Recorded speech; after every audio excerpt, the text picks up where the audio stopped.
Hello बच्चों, let's see the question. The question is choose the correct statement regarding biomagnifications of DDT in aquatic food chain.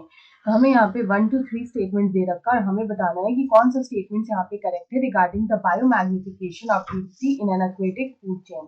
यहाँ पे हमें बोला है choose the option containing the correct statement.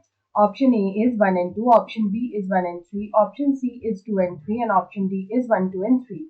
तो सबसे पहले हम लोग ये समझते हैं कि बायोमैग्निफिकेशन होता क्या है. तो यहाँ पे अगर हम लोग बात करें अबाउट दिस बायोमैग्निफिकेशन, तो बेसिकली क्या होता है कि ये होता है कॉन्सेंट्रेशन ऑफ एनी टॉक्सिन. तो यहाँ पे हम लोग बोल सकते हैं it is a concentration, it is the concentration of a toxin such as pesticides. Pesticides जैसे जो टॉक्सिकेंट्स होते हैं उनका ये कॉन्सेंट्रेशन जो है वो होता है. तो हम लोग बोल सकते हैं it is the concentration of toxins like pesticides which are accumulated in the tissues, which get accumulated in the tissues of tolerant species. जो species उसको tolerate कर सकते हैं उसके tissues में ये accumulate हो जाता है at increasing high levels, at increasingly higher levels या फिर high levels of food chain या फिर of aquatic food chain.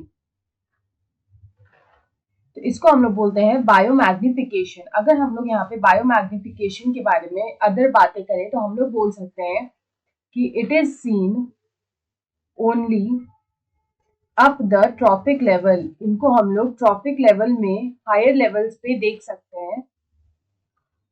और यहाँ पे अगर हम लोग बात करें तो यहाँ पे जो डीडीटी का जो हाई कॉन्सेंट्रेशन होता है तो यहाँ पे हम लोग बोल सकते हैं कि यहाँ पे हाई कॉन्सेंट्रेशन ऑफ डीडीटी जो होता है उसकी वजह से क्या होता है कि वो बर्ड्स में कैल्शियम मेटाबॉलिज्म को डिस्टर्ब कर देता है. तो हम लोग बोल सकते हैं disturbs the calcium metabolism in birds. Birds में जो कैल्शियम मेटाबॉलिज्म है उसको ये डिस्टर्ब कर देता है. तो यहाँ पे अगर कैल्शियम मेटाबॉलिज्म डिस्टर्ब हो जाएगा तो एज अ रिजल्ट क्या होगा कि इसका एज अ रिजल्ट होगा कि यहाँ पे जो एग शेल्स है उसकी थिनिंग हो जाएगी. तो हम लोग बोल सकते हैं कॉजिंग द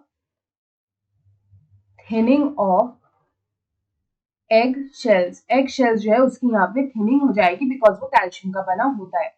तो यहाँ पे अगर हम इस क्वेश्चन का करेक्ट आंसर देखें तो हम लोग यहाँ पे स्टेटमेंट्स को पढ़ेंगे. तो हमारा जो फर्स्ट स्टेटमेंट है वो लिखा है कि biomagnification is seen only up the trophic level and sometimes the lower levels have higher concentration of the toxicant. तो ये स्टेटमेंट हमारा यहाँ पे करेक्ट है, तो हम लोग लिखेंगे ट्रू.